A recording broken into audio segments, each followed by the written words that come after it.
एक tennis player का उसके ब्रदर इन लॉ की फियांसी से उसका अफेयर हो जाता है और उसका अफेयर हद के पार होता है, मतलब उसका जुनून होता है उसे पाने का, वो हद के पार होता है।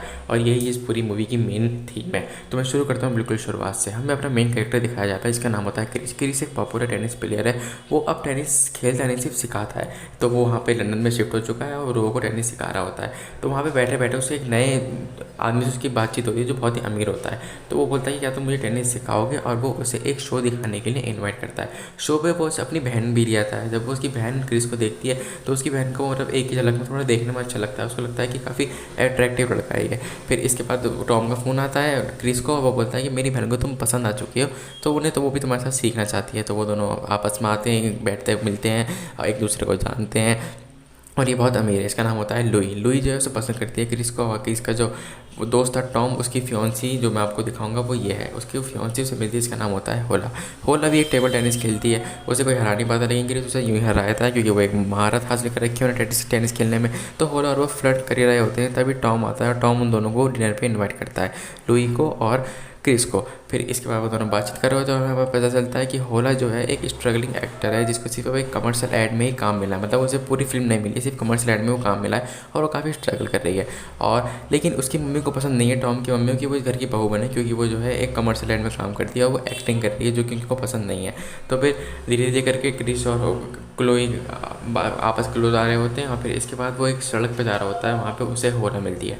होला बताती है कि मेरा आज एक इंटरव्यू है, इसकी वजह से मैं थोड़ी नर्वस हूँ। तो वो बोलता है कि चलो तुम्हारी टेंशन दूर करने के लिए हम एक ड्रिंक वगैरह लेते हैं। तो वो दोनों साथ में थोड़ा हैंग आउट करते हैं, थोड़ा ड्रिंक करते हैं। और होला उसे बताती है कि टॉम की मदर मुझे पसंद नहीं करती है, इसकी वजह से थोड़ी टेंशन में रहती हूँ। तो उसके अगले दिन वो टॉम की मदर से मिलने जाती है, जहाँ पे उन दोनों का झगड़ा होता है, जिसकी वजह से होला थोड़ी नाराज़ हो जाती है और उठने के बाद वो वहाँ से भागने लगती है। और जब वो भाग रही होती है तो उसके पीछे पीछे क्रिस भी जाता है कि क्रिस भी इस टाइम पे वहाँ पे होता है। और जब क्रिस वहाँ पे आता है तो वो दोनों का थोड़ा मूवमेंट बन जाता है और होला और वो दोनों गलती से एक दूसरे को किस कर लेते हैं। और फिर किस करने के बाद वो भयंकर तरीके से वहीं पे इंटीमेट हो जाते हैं। फिर वहाँ पे इंटीमेट होने के बाद होला उसको इग्नोर करती है। वो सोचती है कि हमारा कोई रास्ता है ही नहीं, क्योंकि इसकी शादी होगी इसकी बहन से और मेरी शादी होगी इसके भाई से, ऐसा वो सोचती है। वो इंटीमेट हो जाते हैं। फिर इसके बाद वो लोग उसको बहुत ज़्यादा इग्नोर कर रही होती है, क्योंकि मैं आपको बता चुका हूँ।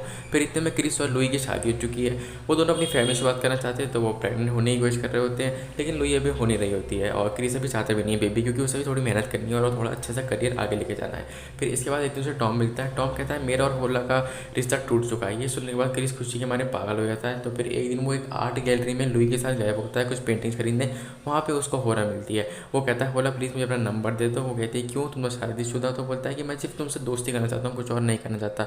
वो उसे अपना नंबर दे भी देती है और उस अपार्टमेंट का एड्रेस भी बता देती है। और फिर वो उसी अपार्टमेंट में जाते हैं और जाते के साथ ही क्रिस उसके ऊपर अटैक कर देता है और वो दोनों इंटीमेट हो जाते हैं भयंकर तरीके से। फिर ये दोनों आपस में मिलते रहते हैं, बातचीत करते रहते हैं, घूमते घामते रहते हैं और ऐसे ही इनका फेयर कंटिन्यू होता है। वहाँ पे एक बूढ़ी आंटी से भी मिलती है जो कि होला की पड़ोसन होती है। फिर एक दिन क्रिस जो है पूरी फैमिली के साथ वेकेशन मनाने आया हुआ होता है, जहाँ पे होला उसे फ़ोन करती है और कहती है कि मैं प्रेग्नेंट हूँ। ये सुनने के बाद क्रिस पागल हो जाता है और वो उससे मिलने जाता है और वो बोलता है कि ये सब कैसे हो। तो बोलता है कि तुम्हारी ही गलती है, तुमसे खाता रुक जाओ, लेकिन तुम रुक ही नहीं रहे थे।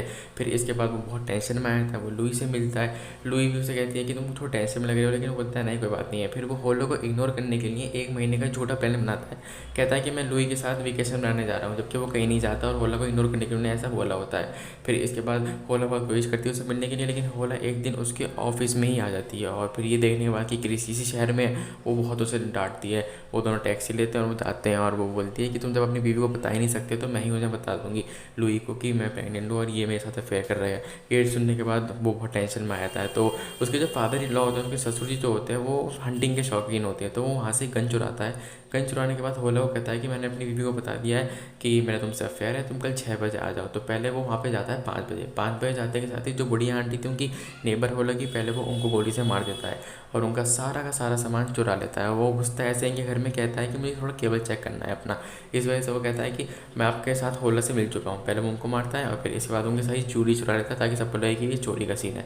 फिर 6 बजे होला आती है और 6 बजे होला आती है, वो होला को भी गोली से मार डालता है। क्राइम सीन पे पुलिस पहुंच जाती है। और पुलिस जब पहुंचती है तो एक ही नाम सामने आता है, क्रिस, क्योंकि उसको ना होला की डायरी मिलती है, वहाँ पे क्रिस लिखा हुआ होता है। तो वो बोलते हैं कि हमें लग रहा है ये रॉबरी है, लेकिन वो फिर क्रिस को बुलाए रहते हैं। तो क्रिस जाते जाते समय जो उन्हें चुराया होता है बूढ़ी आंटी का सामान, वो सब वो फेंक देता है, लेकिन फेंकते में एक रिंग उससे बाउंड्री पे ही छूट जाती है। याद रखना, एक रिंग छूट चुकी है उससे बाउंड्री पे, और वो पानी में नहीं जाती। फिर इसके बाद क्रिस जो है पुलिस वालों से मिलता है, हाथ वगैरह मिलाता है, और पुलिस वाले बोलते हैं कि हमें होला की डायरी मिली जिसमें कई बात वहाँ नाम मेंशन किया गया है। तो वो बताता है कि हाँ, मेरा होला के साथ अफेयर था, लेकिन मुझे सब मन का सीट हो क्योंकि मेरी वाइफ प्रेग्नेंट है, और मैं नहीं चाहता कि आपके इस केस के चक्कर में मैं फंसूँ। इसका मतलब ये नहीं कि मैं उसे मार दूंगा, थोड़ा बहुत अफेयर कराया और कुछ भी नहीं कराया मैंने उसके साथ। फिर इसके बाद वो उसे जाने देते हैं, और फिर जाने के बाद अगले दिन में पता चलता है कि केस सॉल्व हो चुका है। केस सॉल्व यूँ हुआ है, एक को लग रहा होता है कि वो गिल्टी है, एक को लगता है वो गिल्टी नहीं है। लेकिन एक बताता है कि उसकी जो बूढ़ी आंटी की जो ज्वेलरी थी वो हमें ड्रग एडिक्ट के पास मिली है। जो ज्वेलरी वहाँ छूट गई थी नदी पर, वो ड्रग एडिक्ट ने उठाई, और वो ड्रग एडिक्ट ने उठाने के बाद सबको लगा कि इसी ने पकड़ा है, वो पकड़ा जाता है, और क्रिस जो है अपना आज़ाद हो जाता है। फिर क्रिस बोलता है फिल्म के आखिरी में कि मुझे अब इसी गिल्ड के साथ जीना पड़ेगा, यही मेरी डेस्टिनी है, लेकिन क्रिस कभी पकड़ा नहीं जाता। और फिर इसी के साथ ही मूवी खत्म होती है। और मूवी का नाम था मैच पॉइंट, जो कि 2005 में रिलीज़ हुई थी, मैच पॉइंट। तो फिर मिलते हैं अगली वीडियो में।